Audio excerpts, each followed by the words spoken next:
E vamos seguir falando de política fiscal aqui no Jornal da Manhã. Em um relatório, a XP Investimentos apresentou uma projeção e calculou que o pacote fiscal do governo deve ter uma economia que pode variar entre 43 bilhões e 44 bilhões em 2025 e 2026. Vamos voltar ao vivo para as ruas de São Paulo. O Daniel Lian tem mais detalhes desse relatório para nós, Lian?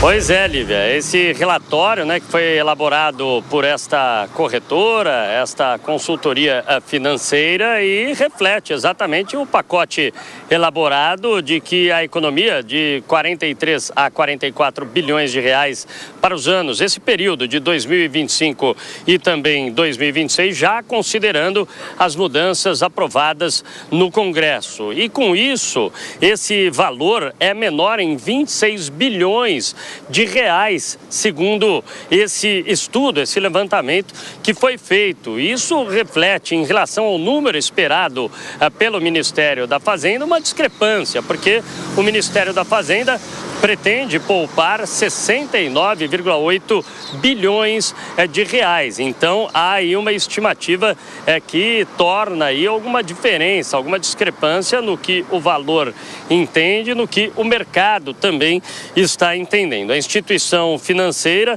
compartilhou aí essas projeções nesse relatório. O texto reforça até um alívio nas projeções para a diminuição das contas públicas, mas não o suficiente para atingir as metas fiscais do resultado primário. Então, há toda esta perspectiva, ainda essa celeuma, isso porque há o entendimento de que as medidas, algumas dessas medidas que foram discutidas no Congresso acabaram sendo desidratadas exatamente com a redução de aproximadamente 8 bilhões de reais como o benefício de prestação continuada. Essas medidas já foram discutidas, foram na articulação do próprio governo com deputados e senadores, e agora só falta um tema a ser discutido, que é exatamente a aposentadoria dos militares. Mas essas projeções em relação às contas públicas, tudo isso que é o temor do mercado, e que vem aí provocando aí, como a gente viu ainda há pouco, em relação aos impactos do dólar, todos esses solavancos estão atrelados aí à economia e principalmente às contas públicas. Daniel Lian, que volta daqui a pouco com mais informações diretamente aqui das ruas de São Paulo. Agora, Diogo da Luz, 2 pontos para a gente analisar, Quero te ouvir sobre esses 2 pontos. É o fato de que a estimativa de corte de gastos ter caído mais ou quase pela metade, como essas mudanças no pacote fiscal que foram feitas na Câmara dos Deputados e foram confirmadas no Senado Federal. Havia a previsão de quase 70 bilhões por parte do governo federal de economia até 2026, e as expectativas para essa segunda parte, vamos colocar assim, do pacote, que é a reforma da Previdência dos militares, algo que não avançou em 2019 no contexto da reforma geral da Previdência, não passou junto com os outros projetos agora no final do ano, a saber também se não vai ser jogada cada vez mais para frente também agora em 2025. Sem dúvida, é fundamental essa reforma, Lívia, mas não só essa, como outras também. A do judiciário. Eu sempre digo que uma pessoa, quando se aposenta, é igual a qualquer outra.